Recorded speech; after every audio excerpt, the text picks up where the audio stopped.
आश्वासन दिया है। देखिए, पहले तो मैं जिला प्रशासन का धन्यवाद करती हूँ कि उन्होंने हमारी बात को सुना।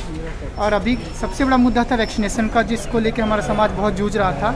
हमारे साथ समाज में तो पहले बहुत सारी भ्रांतियाँ थी कि वैक्सीन लेने से हो सकता हम मर जाए या ना बचे, बहुत सारी चीज़ें थी। तो आज डीसी सर आए, उन्होंने खुद से काउंसलिंग करी और समुदाय को जागरूक करा, और पहला वैक्सीनेशन कैंप जो दूसरी लहर में लगा, इसके लिए हम तहे दिल से धन्यवाद करते हैं। साथ ही हमेशा हम एक ही बात को रखते कि हमारे समुदाय के लिए पूरे ज़िले भर में कहीं भी एक शौचालय नहीं है, तो हमने इसके लिए भी मांग पत्र रखा था कि जो विशेष जगह है वहाँ पे ट्रांसजेंडर शौचालय का निर्माण किया जाए, साथ ही ट्रांसजेंडर सामुदायिक भवन का भी निर्माण किया जाए, क्योंकि हमारे लिए कोई भवन नहीं है आज तक। हमारे भी शादियाँ होती हैं, हमारे भी जन्म दिवस मनाए जाते हैं, तो हम कहाँ जाएंगे, क्योंकि हमें तो कोई जगह देता है नहीं। तो उसके लिए मैंने मांग रखा था, जिसकी मांग को उन्होंने स्वीकार किया और कहा है जल्द से जल्द इसको हम करके देंगे। और क्या क्या समस्या का स्वागत करें? देखिए, समस्याएं तो काफ़ी हैं। अब हम तो पहले चाहते कि एक एक करके शुरू हो। जैसे हमारे लोग को पेंशन योजना से जोड़ा नहीं जाता है, और भी बहुत सारी चीज़ें हैं। बीमा योजना की बात हम करते हैं, उसके भी कॉलम में ट्रांसजेंडर का कोई ऑप्शन ही नहीं है। जो आम वर्ग को जो सुविधाएं मिलती है वो हमारे समुदाय को नहीं मिलती हैं। तो इन सब बातों को हमने रखा है। देखिए, कॉलेज की बात हो रही थी, स्कूल कॉलेज में देखिए स्कूल कॉलेज की बात तो हम करेंगे ही, क्योंकि देखिए अगर एक स्कूल में अगर लड़कों का स्कूल है, वहाँ एक लड़की को बैठा दे तो वो नहीं पढ़ पाएगी, क्योंकि उसके साथ शोषण हो सकता है। उसी तरह महिलाओं और पुरुषों की जगह एक ट्रांसजेंडर को बैठा देंगे, उनके साथ शोषण होना ही है। तो ये जाहिर सी बात है कि हमारे साथ भेदभाव होता है, और इसलिए हम पढ़ाई नहीं कर पाते हैं। ये सबसे बड़ी दुविधा हमारे लिए। इससे हमारे लोग भीख मांगने को विवश हो जाते हैं, क्योंकि जब पढ़ाई नहीं होगी तो कोई हमें काम नहीं देगा, और काम नहीं देगा तो फिर हमारे पास दूसरा रास्ता नहीं, हमारे पास एक ही रास्ता है, तो भीख मांगना या तो देह व्यापार करना, जो हम करते हैं। क्या आप लोग अलग स्कूल की मांग कर रहे हैं कि मतलब उसी स्कूल में? देखिए, स्कूल अलग की हम मांग नहीं करते, कि हमारा इतना बड़ा वर्ग नहीं है कि हमारे 50 ट्रांसजेंडर तो बैठ के पढ़ने लग गए, तो वो बात नहीं। इक्का दुक्का पीस होंगे, तो इक्का दुक्का के लिए हम अलग से स्कूल की मांग तो नहीं कर सकते हैं ना। उसी स्कूल में एडमिशन? हाँ जी। लेकिन उसको वो सारी सुरक्षा मिलनी चाहिए जो एक आम बच्चे को दी जाती है। तो नाम पूरा बता दीजिए। मेरा नाम अमरजीत हुआ, मैं उत्थान संस्था की सचिव हूँ। धन्यवाद।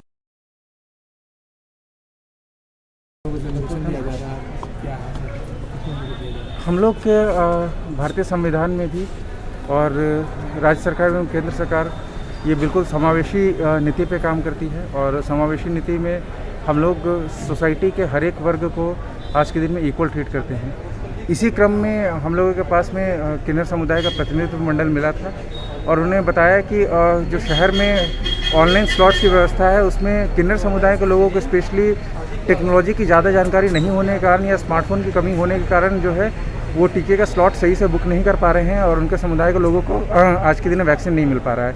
और चूँकि पब्लिक इंटरेक्शन भी ज़्यादा है, तो उसका फिर हम लोगों ने डिसाइड किया कि किन्नर समुदाय के लिए हम लोग एक स्पेशल कैंप ऑर्गेनाइज़ करेंगे, ताकि ये जो समावेशी व्यवस्थाएं हैं वो बिल्कुल प्रतिमूर्ति के रूप में स्थापित हो सके। आज यहाँ पे जब हम लोग वैक्सीनेशन कैंप इस्टेब्लिश कर रहे हैं सभी किन्नर समुदाय के लोगों के लिए, तो और भी अन्य समस्याएं जो डेली बेसिस पे वो आती है और फेस करते हैं, वो हम लोगों को समक्ष उन्होंने रखा है। उसमें सबसे पहला एक उनके लिए अपना एक सामुदायिक भवन, जहाँ पे उनकी अपनी ऑफिसेस और बाकी सारी चीज़ें जो है वो कर सकें, उसका एक डिमांड रखा है, जो कि हम लोग बात की है, और हम लोग इसको जल्दी ही इसको मूर्त रूप देंगे। साथ ही साथ पेंशन एवं राशन कार्ड से बहुत लोग वंचित हैं, तो उनको पेंशन एवं राशन कार्ड से जोड़ने के लिए हम लोग इमीडिएटली इंक्लूसिव कैंप लगाने जा रहे हैं। जो भी डेट हम लोगों को मिलेगी उसी डेट पे हम लोग पेंशन और राशन के कैंप जोड़ करके बिल्कुल त्वरित गति से लगभग 1 या 2 दिनों में ही वो लाभ जो है हम लोग समस्त लोगों तक पहुँचाएँगे।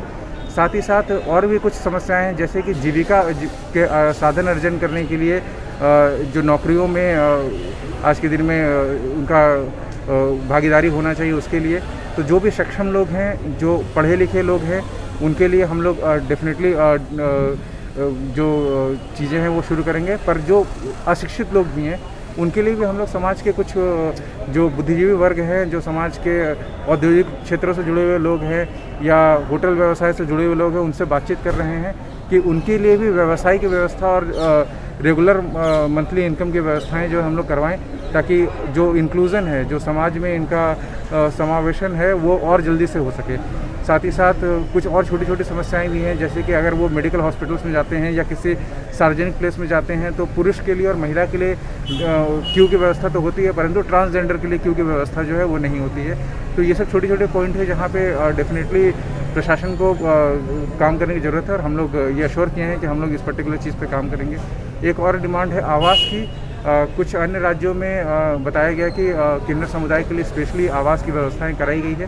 तो मैंने इनको आश्वासन दिया है कि जिस भी अन्य राज्य में ये व्यवस्था कराई गई है उनकी पॉलिसीज़ को देखते हुए हम लोग जो है इनकी वॉइसेस पूर्वी सिंहभूम जिला से हाईएस्ट लेवल पे, हाईएस्ट अथॉरिटी पे पहुंचाएंगे, ताकि जो हक और बाकी चीज़ें हैं वो डिज़र्व करते हैं वो उनको मिलेगा। एक छोटी सी अन्य समस्याएं जो होती है, जो रस्म होते हैं जिसमें किन्नर समुदाय पार्टिसिपेट करते हैं, और उन रस्मों की अदायगी में कई बार जो केटेड सोसाइटीज़ होती है, जो फ्लैट्स होते हैं, वहाँ पे सिक्योरिटी गार्ड वगैरह के द्वारा रोका जाता है। तो ये एक ज्वलन समस्या है जिसमें एक डेलिकेट बैलेंसिंग की ज़रूरत है, और उस डेलिकेट बैलेंसिंग के लिए डेफिनेटली विचारधाराएं और गोष्ठियाँ होनी चाहिए, लगातार वार्तालाप होना चाहिए, उसके बाद फिर इसका एक समावेशी सॉल्यूशन निकल पाएगा। तो उसके लिए हमने आश्वस्त किया है कि आज तो ये शुरुआत है, और धीरे धीरे हम लोग एक प्लेटफॉर्म पर बैठेंगे और उसके बाद फिर एक मुहिम शुरू करेंगे, एक साथ मंजिल की ओर बढ़ेंगे और मंजिल को अचीव करेंगे। स्कूल और कॉलेज में एडमिशन के लिए भी बोल बिल्कुल, स्कूल और कॉलेज के एडमिशन्स में बताया गया है कि डिस्क्रिमिनेशन होता है।